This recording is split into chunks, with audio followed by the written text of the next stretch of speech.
My name is Steven Robinson. I'm a street artist and a graffiti artist. And how long have you been into art or graffiti? I've been into art longer than graffiti. I'd say I've been into art for about 10 to 12 years and probably doing actual street graffiti for about 5 of those. Okay. So as far as the style of graffiti, do you consider yourself to have what type of style? Well, I guess for everybody what they're trying to do is build their own style, so I kind of incorporate a lot of things that I've seen from people I look up to and try to add a lot of that to kind of create something that I kind of want to do. What or who got you started into graffiti art? A friend named David in high school. We had a bunch of classes together, and I was painting already by then, and he had a black book, which like most graffiti artists have, and I was just super inspired by everything that was in there, and he's what got me into it. What inspires you to paint? Everything going on around us, chaos, honestly, emotions, and just things that I go through personally. And does it matter when it comes to the type of spray can paint or brand? Honestly, I don't think it should matter. Whatever kind of instrument you can get your hands on, if you can make something look cool with that, then that's the idea. Not so much the brand that you got in your hand, but what you can do with what you're using. Are there certain times when you feel like doing a piece, or are you always ready? In terms of graffiti, I think what I'm looking for is a sort of aesthetic, also spots, just depending on gentrification and a lot of things that happen in the city. Sometimes there's spots available, and then sometimes new ones come up, and sometimes old ones get destroyed. So I guess the coolest thing about graffiti is you got to be consistent and just have a continuous passion to do it, and then things automatically pop up, and that's just kind of what inspires me to go paint. And what do you want people to see when they look at your artwork? Well, graffiti is a lot more egotistical. This I wouldn't consider graffiti because this is legal. I think the actual act of going out and bombing and doing something that's against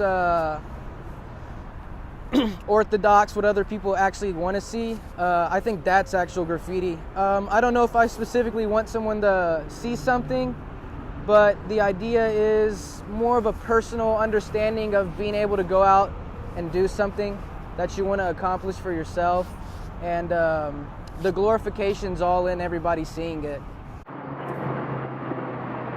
You have some pretty gnarly grip tape pieces that I've seen.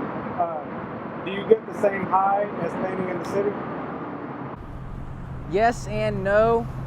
Yes, because when I'm sitting there, it's a totally different, tranquil feeling, and a lot of different emotions are coming out. But when I'm out in the street, there's just a high and an adrenaline that you can't take away from doing something like that.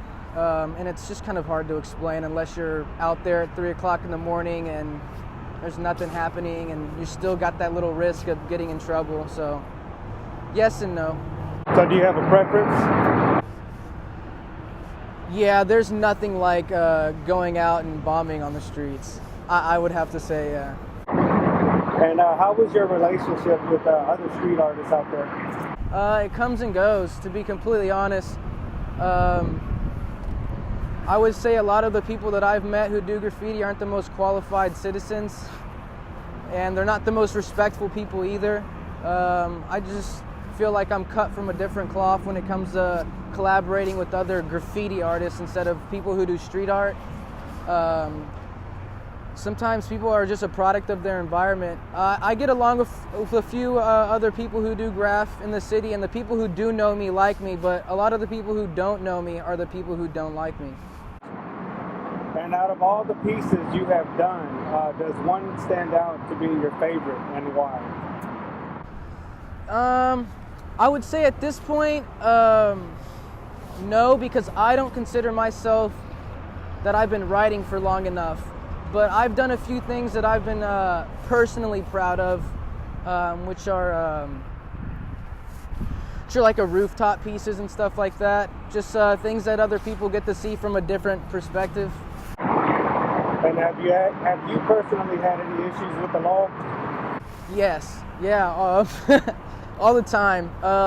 It's on a constant basis. I personally have never been arrested or gone to jail for doing graffiti, and I'm blessed and fortunate about that. But I've been raised by the right people to keep myself like aware of my environment. A lot of people who get caught and get caught up are kind of just going around spraying paint. There's not really an idea behind it, and I try to be as premeditated as possible. What would you say to the next generation of street artists coming up? Stay off of Instagram and social media and do what you want to do, and don't compare yourself to anybody, and don't set a standard for yourself because you're going to lack your creativity there. If you try to get in competition with anybody, you're just going to ruin whatever idea it is you originally had. And that's one thing I've had to do as an artist, is kind of take a step back, go back to my original love for art, and step forward with like what I've learned.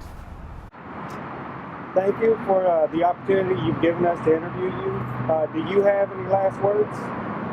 Well, first off, I appreciate the interview, and thank you for having me. Other than that, there's just a big fine line between graffiti and street art, and I happen to love them both. And anybody who's trying to get into it, I would just say do whatever you want, but proceed cautiously and really think about what you want to do when it comes to whatever it is you want to paint. Appreciate it. Yes, sir, always.